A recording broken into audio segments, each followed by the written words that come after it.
Sabe? E se uma das ideias mais complexas da fé, a Trindade, pudesse ser entendida como a gramática que estrutura uma linguagem? É exatamente isso que a gente vai fazer hoje. Nós vamos mergulhar na gramática de Deus para tentar desvendar um pouco desse mistério. Vamos lá? Para a gente começar, vamos fazer um exercício de imaginação. Pensa numa cidade, um pouco antes do amanhecer, sabe?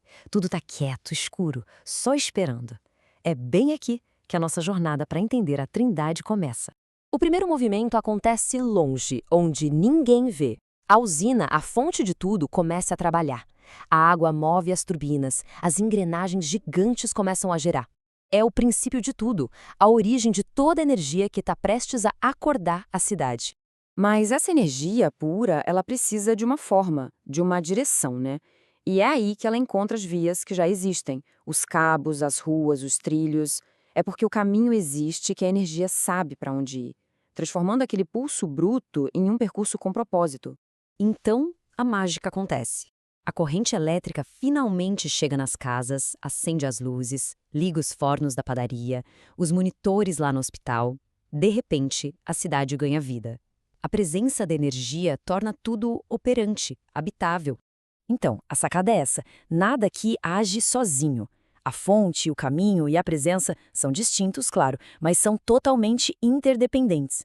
Pensa bem, se um deles falhar, a cidade simplesmente não funciona. Eles trabalham em uma unidade perfeita. Certo. Agora, vamos usar essa imagem da cidade como um tipo de mapa.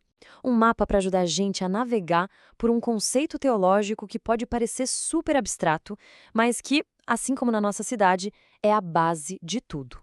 E aqui está o nosso mapa, bem direto ao ponto. A usina, a fonte de tudo, ela representa o Pai. O caminho, que dá forma e direção, é o Filho. E a presença, aquela energia que anima e dá vida, é o Espírito Santo. Guardem bem esse mapa na cabeça. Esse mapa ajuda a gente a visualizar o grande paradoxo da fé cristã. Porque, veja bem, não estamos falando de três deuses, nem de uma força dividida entre as partes. A Bíblia é muito clara. Existe um só Deus, que existe desde sempre em três pessoas distintas. E olha só que detalhe incrível na linguagem que Jesus usa aqui. Ele diz para batizar em nome, no singular. Ele não diz nos nomes. É um único nome divino que abraça as três pessoas. Isso já aponta para essa unidade de essência com uma distinção pessoal. Fantástico, né? Ok, então, como é que essas três pessoas agem juntas? Vamos dar uma olhada em como a teologia clássica descreve essa cooperação perfeita, essa dança divina em ação no nosso mundo. Os teólogos usam uma frase em latim para isso: Opera Trinitatis ad extra, indivisa sunt. Nome chique, né? Mas a ideia é simples. Nas obras externas de Deus, tipo criar o universo ou na salvação da humanidade, o Pai, o Filho e o Espírito trabalham sempre juntos. A obra é uma só. E isso aqui ajuda a gente a não cair numa confusão bem comum, uma ideia antiga chamada modalismo. O modalismo seria como se a usina de energia fingisse ser a rua e depois fingisse ser a corrente elétrica. Mas a Bíblia mostra pessoas reais que se relacionam, que se amam. A usina, a estrada e a corrente são distintas, mas trabalham juntas. E para proteger essa verdade, para não deixar dúvida, a igreja primitiva, lá no Concílio de Nicéia, usou uma palavra grega muito precisa, homoousios. Significa basicamente da mesma substância.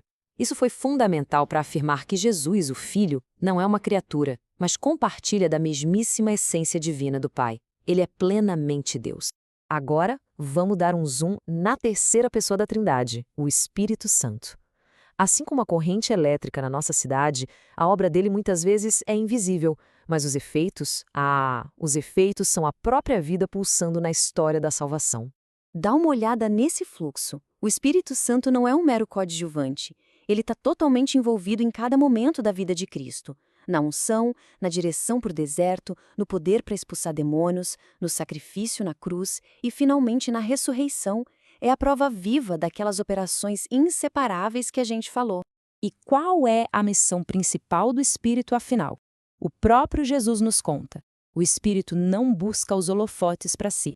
A alegria e a missão dele é apontar para Cristo, é glorificar o Filho.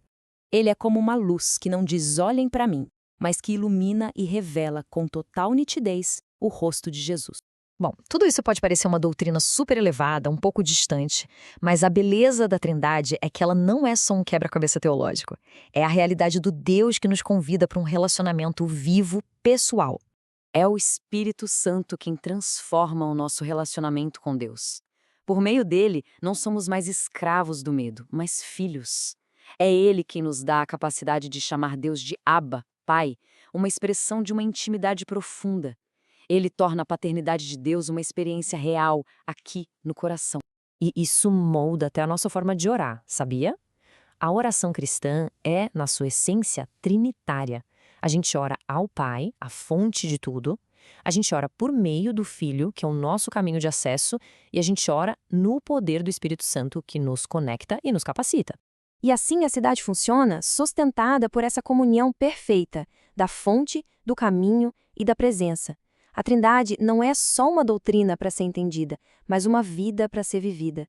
E isso nos deixa com uma última pergunta para a gente refletir. O que realmente significa ser convidado para participar dessa comunhão eterna, dessa dança divina do Deus que é 3 em 1?